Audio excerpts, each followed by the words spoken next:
Assalamualaikum warahmatullahi wabarakatuh. Pada hari ini kita akan belajar mengenai serealia. Setelah mengikuti perkuliahan ini, diharapkan mahasiswa mampu menjelaskan mengenai definisi, pengelompokan, struktur, komposisi, maupun manfaat dari serealia. Ini adalah sebagai bahan acuannya. Jadi dari beberapa buku tersebut, selain itu juga rangkuman dari beberapa jurnal. Cerealia yaitu biji-bijian dari famili rumput-rumputan atau Gramineae yang kaya akan karbohidrat sehingga umumnya adalah merupakan makanan pokok bagi manusia. Yang termasuk di dalamnya ini adalah padi, jagung, kemudian gandum, kemudian cantel, barley, rye, dan oat. Mungkin beberapa sudah dikenal karena memang banyak di Indonesia, jadi seperti padi, jagung itu kita punya. Tapi mungkin untuk gandum, barley, rye, oat itu kita tidak punya. Kalian bisa melihat di gambarnya ini. Jadi kalau di sini, yang ini adalah cantel ya. Kemudian ini adalah gandum dan yang ini adalah rye. Nah, untuk struktur bijinya, secara umum serealia itu terdiri dari 3 bagian yaitu kulit biji, kemudian butir biji atau endosperm, dan lembaga atau embrio.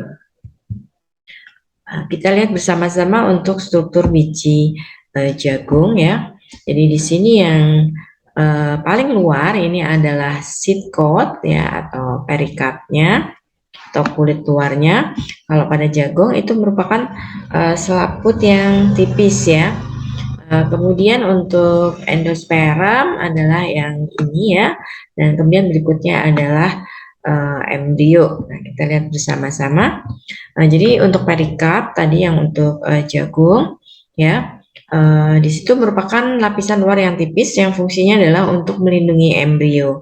Jadi embrio ini dilindungi supaya tidak rusak ya karena organisme pengganggu maupun terlindungi dari kehilangan air.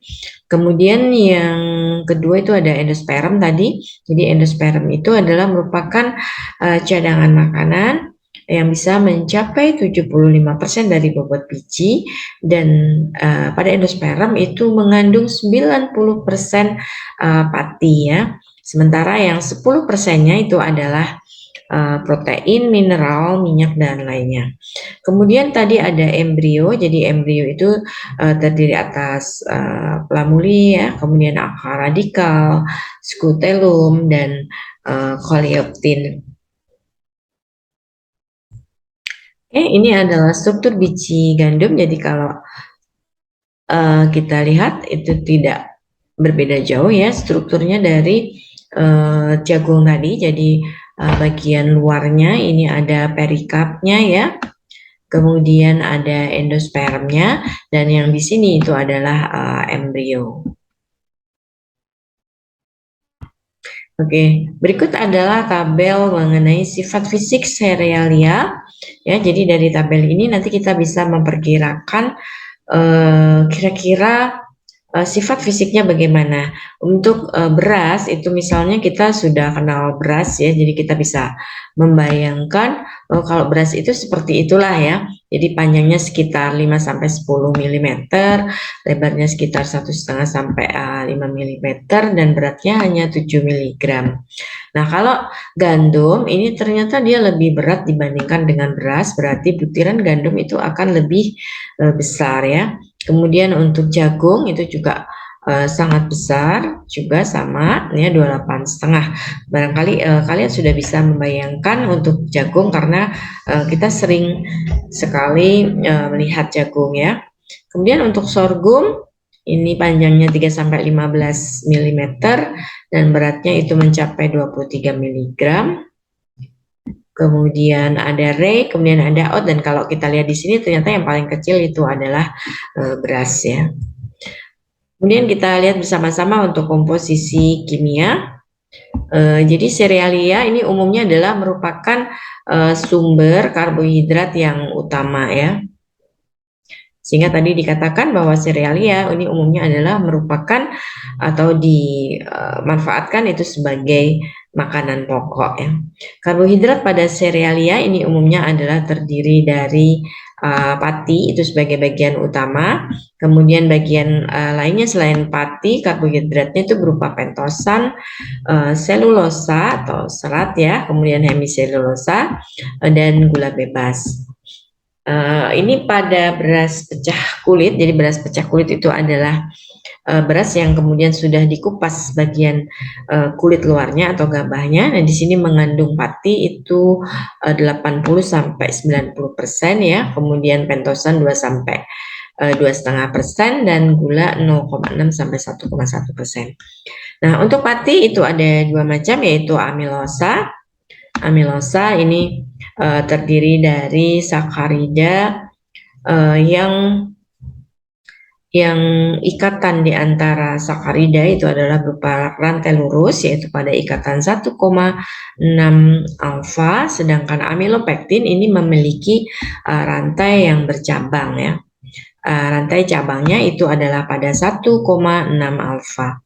Nah, pada beras, kadar amilosa ini akan menentukan rasa dan mutu nasi yang dihasilkan. Jadi berdasarkan kadar amilosanya itu ada 3 jenis, yaitu yang kadarnya rendah, itu 10-20%, kemudian kadar menengah 20-25%, dan kadar tinggi itu 25-33%. Nah, semakin tinggi amilosanya, maka beras itu akan menjadi semakin keras ya atau perah. Sedangkan untuk beras yang pulen itu biasanya kadar amilosanya itu lebih rendah ya. Jadi kalau mungkin kalian mengkonsumsi nasi di restoran Jepang ya yang mereka sering buat untuk sushi, itu bisa digulung dan sebagainya. Nah, itu berasnya itu kadar amilopektinnya itu tinggi sehingga dia sifatnya itu adalah lebih lengket. Kalau amilosanya itu lebih tinggi, maka antar butir biji beras itu saling berpisah ya, tidak saling lengket. Oke, kemudian ini adalah komposisi dan sifat pati beberapa serealia. Jadi memang untuk pati itu biasanya dibedakan antara amilosa dan amilopektin, dan proporsi antara amilosa dan amilopektin atau rasio amilosa amilopektin itu nanti akan menentukan sifat pati tersebut. Jadi kalau kita lihat di sini untuk amilosa ini bervariasi ya antara jagung, gandum, beras maupun sorghum. Demikian juga untuk amilopektinnya. Dan di sini kita lihat ada suhu gelatinisasi. Nah, ini sifat gelatinisasi ini berarti itu adalah suhu saat mulainya terjadi gelatinisasi. Jadi kalau misalnya pati itu kemudian kita larutkan dalam air dan kemudian kita panaskan, maka dia akan membentuk gel. Nah, pada awal dia membentuk gel ini yang disebut sebagai suhu gelatinisasi. Oke, kemudian kita lihat bersama-sama ini ada protein ya. Untuk protein itu merupakan protein cadangan terbagi menjadi 4 fraksi, yaitu ada albumin, ini yang larut air ya, kemudian globulin, ini yang larut garam, kemudian ada prolamin, ini larut alkohol, dan glutelin, ini larut dalam asam atau alkali.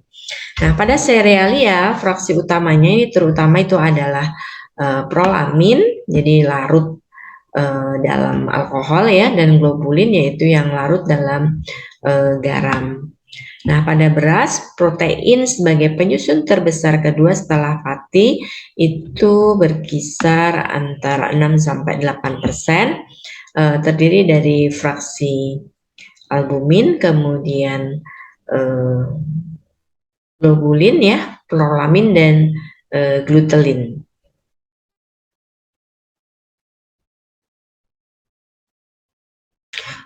Nah, kalau pada jagung ya, ini jumlahnya adalah sekitar 9-10%, terdiri dari albumin, globulin, prolamin, Sementara yang terbanyak itu adalah prolamin ya dan glutelin. Jadi memang untuk masing-masing serealia itu bervariasi.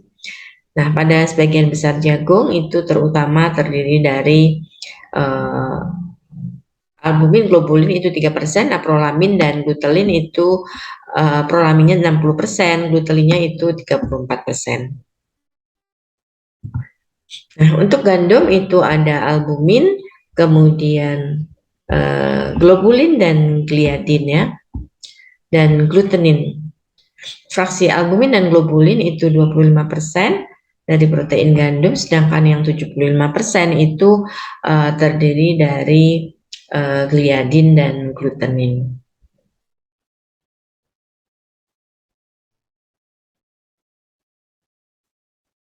Nah, adanya gliadin, glutenin inilah yang kemudian menyebabkan gandum itu bisa membentuk suatu senyawa gluten ya. Itu yang sangat-sangat menentukan tekstur pada produk-produk yang terbuat dari gandum. Jadi misalnya roti ya, kemudian mie ya. Uh, Mereka teksturnya itu terutama dipengaruhi oleh pembentukan gluten yaitu dari fraksi gliadin dan glutenin ini. Jadi pada gandum yang kemudian dilakukan penambahan air, kemudian dilakukan juga pengulenan ya, maka dia nanti akan terbentuk gluten. Nah, ini yang kemudian tidak dimiliki oleh tepung-tepung yang lain ya. Jadi ini kelebihan dari tepung gandum atau tepung terigu.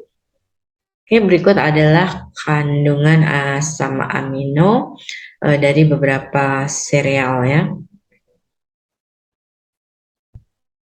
Oke, kemudian selanjutnya adalah lipida. Jadi pada serealia ini kandungan lipidnya itu rendah, yaitu sekitar 0,9 sampai 1%, kecuali jagung dan oat itu bisa mencapai 6 sampai 8%.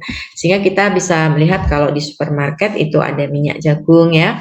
Karena memang untuk jagung ini termasuk yang kandungan lemaknya itu lebih tinggi di antara serealia yang lain, sehingga bisa diekstraksi minyaknya.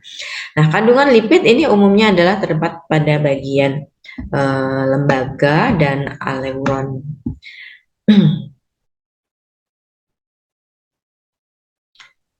Oke, nah asam lemak penyusunnya sendiri untuk minyak jagung itu ada palmitat ya, kemudian ada stearat. Nah, kalau asam lemak tak jenisnya itu misalnya oleat dan linoleat. Nah, kalau pada beras pecah kulit kandungan lemaknya itu 2,4 sampai 3,9, sedangkan pada beras giling itu 0,3 sampai 0,6. Asam lemaknya ini adalah palmitat, oleat, dan linolenat. Oleat dan linoleat ini biasanya adalah merupakan asam tak jenuh, sehingga di dalam asam lemak penyusunnya itu mereka mengandung ikatan rangkap ya. Berikutnya adalah mineral dan vitamin. Jadi kandungan mineral dan vitamin pada serealia itu sangat bervariasi. Nah, untuk mineral itu umumnya adalah berupa kalium ya, fosfor, kemudian sulfur, Mg, klor, Ca, Na, dan Si. Nah, untuk mineral yang jumlahnya kecil itu adalah Fe, Zn, Mn, dan Cu. Nah, untuk vitamin terutama itu adalah vitamin B1, dan untuk jagung ini juga mengandung karoten yang juga merupakan provitamin A. Berikutnya kita bahas mengenai padi. Ya, jadi padi ini bahasa latinnya itu adalah Oryza sativa. Ini merupakan sumber karbohidrat utama bagi mayoritas penduduk dunia. Tanaman padi ini termasuk dalam famili Gramineae yang berbentuk batang bulat dan berongga, daun memanjang seperti pita yang berdiri pada ruas-ruas batang dan mempunyai malai pada ujung batang. Tanaman padi digolongkan dalam 3 varietas, yaitu varietas indica, ini umumnya terdapat di daerah tropis, kemudian varietas japonica, banyak ditanam di Jepang, Cina, dan beberapa negara Eropa, dan varietas bulu itu terdapat di Jawa, Bali, Filipina, dan Madagaskar. Kita lihat bersama-sama struktur biji padi ya atau gabah.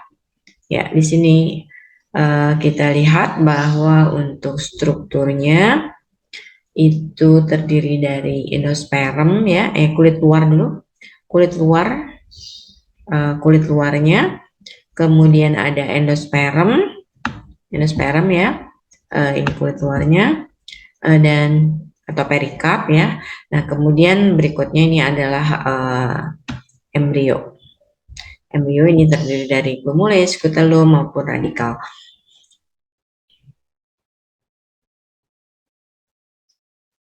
Nah, gabah ini mengandung 18 sampai 12% itu sekam dan 72 sampai 82% itu beras pecah kulit.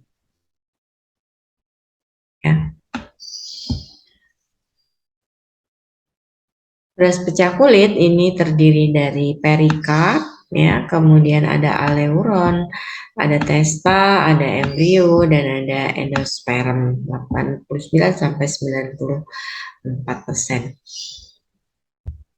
Golongan beras ini ada beberapa jenis, yaitu yang berdasarkan varietas padi. Misalnya ini adalah Solo ya, kemudian Celebes, IR64 ini yang cukup terkenal ya, kemudian padi Inpari, Inpari Ciherang dan sebagainya. Kemudian berdasarkan asal daerah ini ada beras Cianjur, ada beras Garut, dan ada beras Banyuwangi. Kemudian berdasarkan tingkat penyosohan itu ada beras kualitas 1 dan kualitas 2. Kemudian berdasarkan ukuran itu ada beras yang panjang, ada juga bentuk beras yang agak bulat ya. Kemudian berdasarkan kandungan amilosanya ada yang amilosa tinggi, menengah, dan rendah, dan sangat rendah. Sudah dibahas di depan, jadi semakin tinggi amilosanya, maka berasnya itu menjadi semakin keras, dan mereka itu memisah untuk butiran berasnya, tidak ada yang lengket ya kalau amilosanya tinggi. Ya, kemudian untuk komposisi, jadi untuk beras ini terdiri dari komponen karbohidrat, kemudian protein, lemak, vitamin maupun mineral ya. Karbohidrat utama di dalam beras itu adalah pati ya, kemudian sebagian kecil ini merupakan pentosa, selulosa, hemiselulosa maupun gula bebas ya. Pati pada beras itu berkisar 80 sampai 90%, sedangkan pentosan kemudian gula itu dalam jumlah yang kecil. Kemudian untuk protein itu terdiri dari 5% fraksi albumin, kemudian 10% globulin, 5% prolamin, dan 80%-nya itu berupa glutelin, yaitu yang larut dalam basa ya. Kandungan lemak pada beras pecah kulit itu 2,4 sampai 3,9% ya. Sedangkan pada beras giling itu 0,3 sampai 0,6. Jadi pada beras pecah kulit itu lemaknya lebih tinggi. Kemudian untuk vitamin ini adalah golongan vitamin B, yaitu vitamin riboflavin dan piridoksin. Oke, kita lihat dulu mengenai beras pecah kulit. Beras pecah kulit ini adalah kita mulai dulu dari biji padi ya. Jadi biji padi itu memiliki sekam ya sebagai kulit luarnya, kemudian ada perikard, kemudian ada aleuron, kemudian ada embrio, dan ada endosperm. Nah, endosperm ini yang terdiri dari pati. Kalau sekam itu bagian yang paling luar yang keras itu sekitar 16-28%, aleuronnya 4-6%, dan lembaganya 2-3%. Nah, untuk beras pecah kulit di sini kalau kita lihat di gambarnya ya, ini untuk beras pecah kulit tampilannya adalah seperti ini. Jadi warnanya itu agak kecoklatan ya. Jadi ini adalah bentuk gabah yang utuh ya. Kemudian ini adalah brown rice. Jadi dia tuh sudah dihilangkan gabahnya ya. Kalau kemudian dia gabahnya, jadi ini yang disebut sebagai brown rice. Kalau kemudian dia mengalami penyusuhan, maka dia menjadi beras putih, ya. Kalau dia mengalami germinasi tanpa dilakukan penyusuhan, maka dia disebut sebagai sprouted brown rice. Nah, beras pecah kulit itu untuk definisinya adalah sebagai berikut, yaitu gabah yang sudah dikupas kulitnya atau sekamnya ya, tapi dia masih memiliki perikarp, masih memiliki aleuron, embrio maupun endosperm. Nah, kandungan lemaknya ini cukup tinggi ya, kemudian dia juga mengandung hemiselulosa, selulosa dan gula. Kemudian untuk protein juga dia lebih tinggi dibandingkan dengan beras putih yang sudah disosoh. Ya, jadi beras putih ini atau beras yang sudah disosoh ini yang biasanya kita makan sehari-hari ya. Untuk kandungan mineral dan vitamin ini beras brown rice itu lebih tinggi dibandingkan beras giling ataupun beras putih. Kita lihat sama-sama untuk kandungan mineral beras pecah kulit dan beras giling. Dan kalau kita lihat di sini untuk mineralnya, ini beras pecah kulit ini lebih tinggi ya dibandingkan dengan beras giling. Jadi misalnya untuk kadar kalsiumnya dia lebih tinggi ya, kemudian besi juga lebih tinggi, demikian juga untuk kalium, kemudian fosfor itu juga lebih tinggi.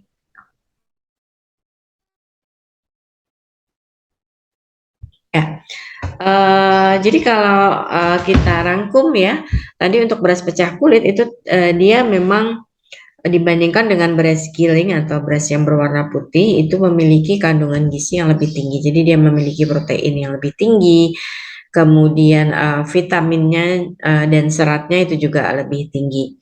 Tapi kelemahannya adalah pada kadar lemaknya itu lebih tinggi dibandingkan beras giling. Nah, karena kadar lemaknya itu lebih tinggi, maka untuk beras pecah kulit atau brown rice itu akan lebih mudah cepat rusak ya, karena lemaknya itu mudah untuk teroksidasi sehingga bisa menimbulkan kerusakan ataupun ketinggian. Oke, berikutnya kita lihat pada perubahan setelah lepas panen. Jadi setelah panen, maka umumnya serealia ini akan dikeringkan sampai kadar air tertentu sebelum disimpan atau diproses lebih lanjut. Jadi biasanya kalau untuk padi itu ya, petani itu akan memanen padi, kemudian selanjutnya mereka akan jemur ya sampai kemudian kadar air tertentu. Jadi misalnya sampai 12% begitu.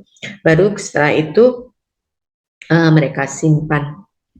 Nah, pada proses penyimpanan itu harus hati-hati ya, artinya harus kita simpan di tempat yang kering ya dan tidak lembab. Jadi sirkulasi udaranya itu juga bagus sehingga kerusakan ya yang terjadi karena kelembaban yang tinggi itu bisa kita hindari ya. Beberapa kerusakan itu misalnya adalah adanya pertumbuhan kapang ya, itu bisa kita hindari dengan penyimpanan yang benar. Kemudian untuk perubahan biokimia yang terjadi itu adalah akibat dari respirasi. Baik, saya kira cukup sekian untuk perkuliahan mengenai serealia. Saya akhiri, wassalamualaikum warahmatullahi wabarakatuh.